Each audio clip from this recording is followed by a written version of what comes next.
This Pitch Breakfast video is brought to you by Spangler & Agins, attorneys for Charlotte's startup community. All right, thanks for having me again, Ken Paulus. I'm the founder and CEO of URise Products. So quick poll, how many folks have either had surgery on your lower extremity or have had a loved one or a family member who's had a hard time getting up out of a seat? Surprised it's not 100%. Well, if you live long enough, trust me, you'll have those issues. So URise Products was really formed out of part of my personal experiences and having family members who struggled to get up. And if you haven't had that situation, you're lucky. If you have had that situation, which you know it's not just an issue that deals with the patient themselves, it becomes a family dynamic. So the ability to provide aids to folks to help them get up and live more independent is actually really key. And if you look at the demographics of what we call the silver tsunami happening here in the United States, you'll see why here after the pitch. So URise Products, we manufacture and distribute innovative mobility aids. Our products assist users and caregivers avoid unnecessary injury, which is also a huge deal in the healthcare system right now. And then we provide a better quality of life for our customers and peace of mind for their families. So our primary product here is called the Stand-Up Walker. It's a 2-in-1 device that provides a stand assist as well as a medical walker for mobility. So I'm going to put the mic down here, and can you all hear me? Yeah. Regular? Okay, scrap that. Show and tell. So what this does is if you're in a seated position, you pull these levers up, the product drops down to a lower ergonomic position, you put it under your seat, it helps you stand, and it converts back into a medical walker for mobility. So if you've had anybody who's had a rollator or a walker, you can find out very quickly that getting up, they have this tipping action. They sit down, and the walker is not designed to get them up. So this product was actually invented by a student out of MIT named Howard Lyles that I met a couple years ago. It had wood handles and bent metal through his shop, and we took it and have put about $250,000 into the development of it, and we've gotten it to market. So we showed how it works. Again, pretty easy steps. We've made it really simple. Doesn't have brakes, just a couple of levers, gets people up and moving. Okay, thank you. America's mobility problem. 45 million people today are over the age of 65. 17 million of those are diagnosed with a mobility issue.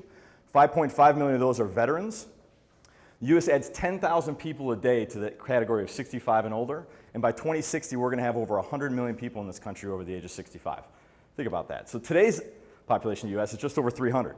So about a third of our population is going to be over age 65. You start looking at the costs associated with assisted living, this is a huge deal. The average cost of assisted living in the United States today is $3,500 a month, $43,000 a year. Now that's the average. If you live in San Francisco or New York, that number skyrockets to well over $100,000 a year. And these numbers keep going up and up and up. So our value proposition with the Stand-Up Walker is that it really replaces several products in the home. So if you think about, or if you know somebody who's had mobility issues, the upfit to their house can be well over $2,000. So you've got medical walkers, you've got toilet seat risers, you've got power lift chairs. We believe the Stand-Up Walker replaces all of those products. Plus it folds up and you can take it on the go. So you can take it to Applebee's, you can take it to your cousin's house. One of the challenges that mobility challenged people have is that they feel trapped in their home because they have all this equipment in their house and they don't want to be embarrassed by not being able to get off the toilet, you know, at their cousin's house or at a birthday party. So they effectively become prisoners in their own home. What we've done the last 6 months is that we've licensed the intellectual property from Edison Nation. I'm headquartered here in Charlotte, over here in 3rd Ward. We raised $155,000 in January. We've had internal commitments. Myself, a couple of my partners have invested over $250,000 into the company today. We've implemented our final design and gotten to ASTM standards. That's for weight-bearing issues in medical devices. 2016, in March, we launched our website and e-commerce platform. We secured the trademark for Stand-Up Walker. We created initial sales and shipment of our first generation products, and we continue to have contract negotiations and signing with international partners and distributors. To date, we've sold $33,000 worth of walkers. Over 100 have sold in the last couple of weeks. Wholesale, we've sold about 30 or so. I've got 10 units right now being piloted inside of Carolina's healthcare system. Some of the partners here, if you don't know who they are, Direct Supply sells to 51,000 addresses nationwide. The VA, obviously the VA, huge healthcare provider in the United States. JMB Medical Supply is one of the largest home supply companies. National HME supplies equipment for hospice and palliative care. Med Group is one of the largest general purchasing organizations for DME retailers. Got a contract with QVC that we're evaluating right now, and ACO Med Supply, which is based here in Charlotte, is one of the largest orthopedic distributors in the East Coast. We appeared on the Doctors TV show back in April. It's a huge boost. We actually won their inaugural Funder Games, which was an audience participation. This was great. Got us out to 2 million people on TV, another 2.7 million people on social media. So if you want to follow us, we're at Stand Up Walker. And last slide, a lot of DME industry recognition as well, and financials. We're raising $600,000 on a $5 million pre-money. It's an 18-month convertible note, 10% interest, and if converted, that translates into 10.7% equity into URise products. We're going to sell 20,000 walkers this year, another 50,000 next year. So we've got revenues of $4.5 million expected this year, $11.2 million next year, and EBITDAs of $846,000 and $3.2 million respectively. So that's it. Questions?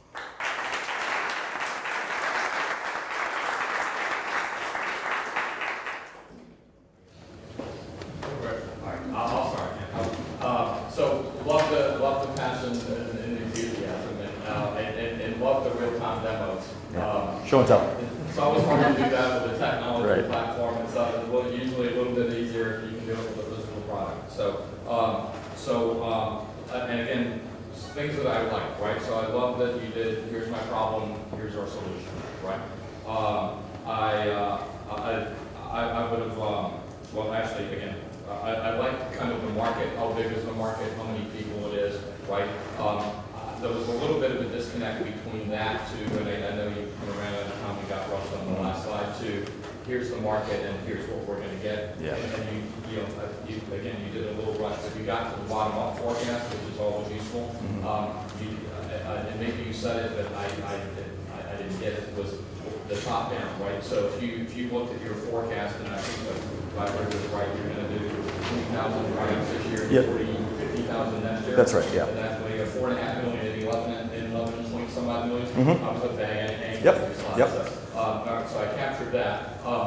What is that like a tiny little slither of what the potential market is? It would have been nice just to tie those two things together. Sure. Well, you've got over 5 million people right now are in wheelchair. They're wheelchair bound. You've got 17 million people who are actively diagnosed with mobility issues in the United States.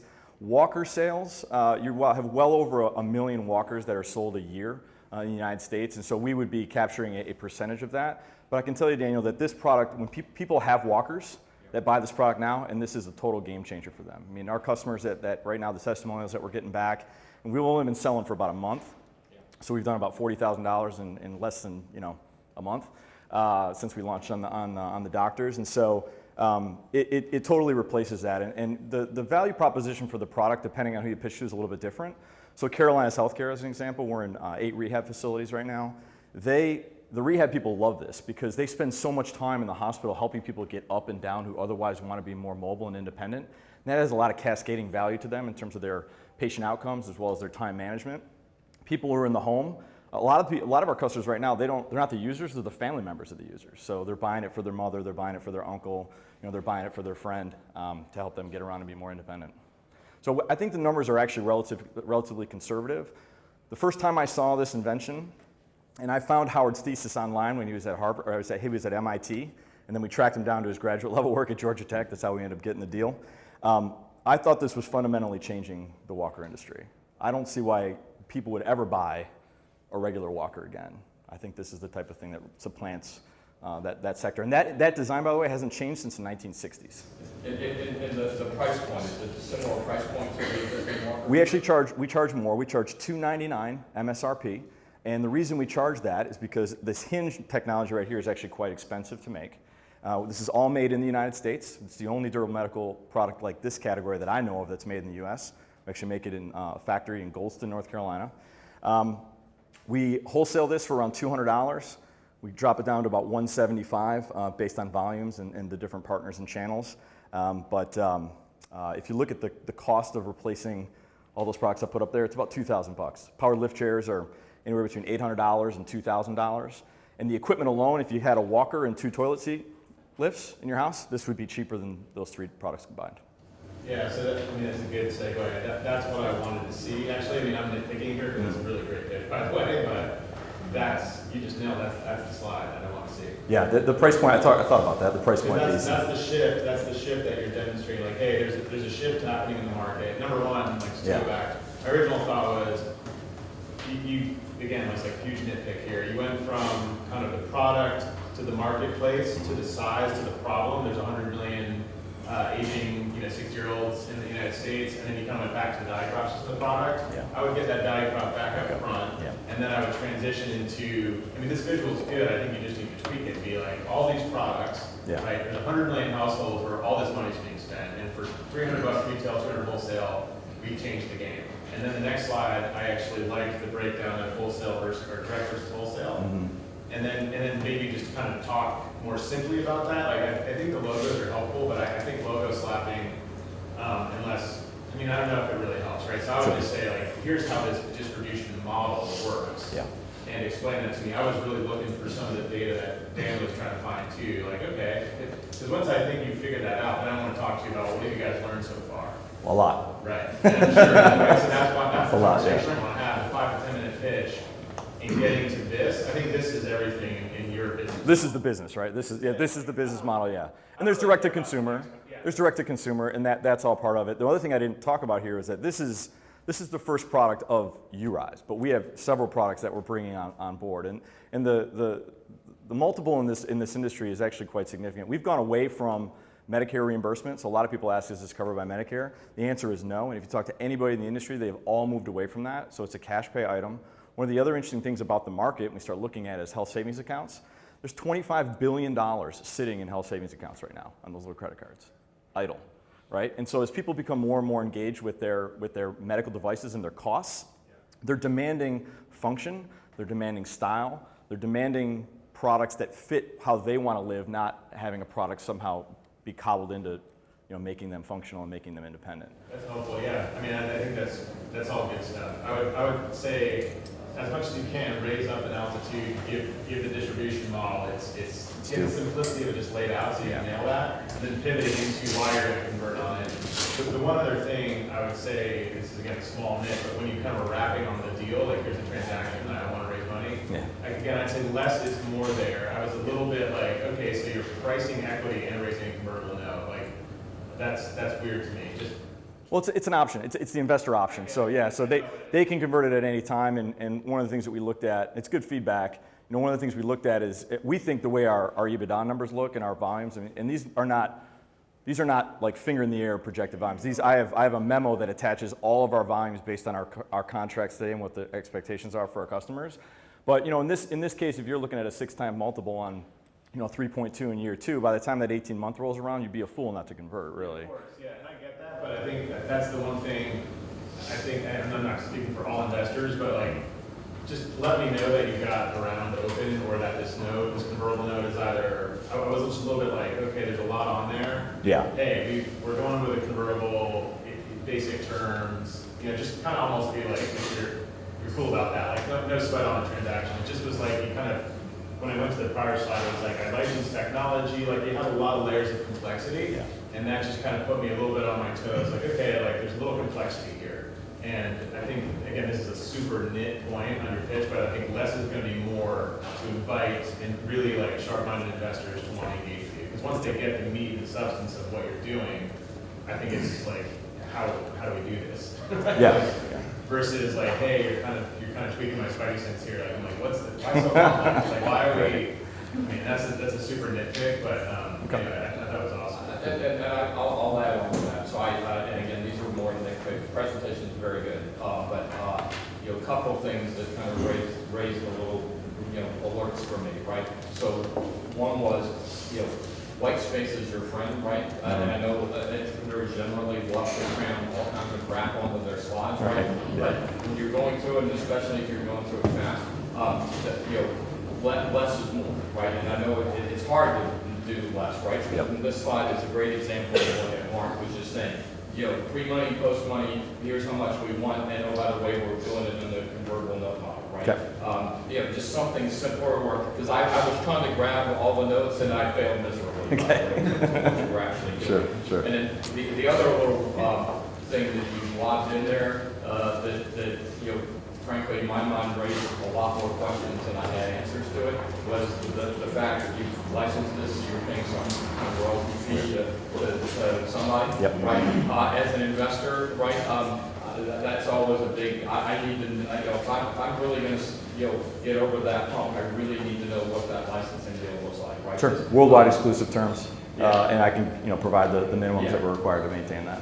Okay. So Yeah, less is more. I think that's the theme is like, and then the other thing I was gonna mention, this might be helpful to people in the room, is like, I think the $600,000 raise is probably targeting either a high net worth individual or someone who represents a group of them or some angels, or what I would call like a less traditional quote unquote fund. Yeah. So you wanna remove all the obstacles for like, most likely what you're gonna meet there is an intermediary, like a middle person, whether it's a 30-year-old analyst or associate at the fund or a money manager, and you wanna make sure you're not kind of checking boxes for them or creating uncertainty that disqualifies you because it's too hairy, too weird, too complicated. okay.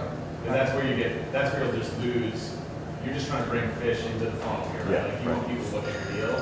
Just make it easy to look at the deal. Cool. It's less important. And that's it. Thank you, guys.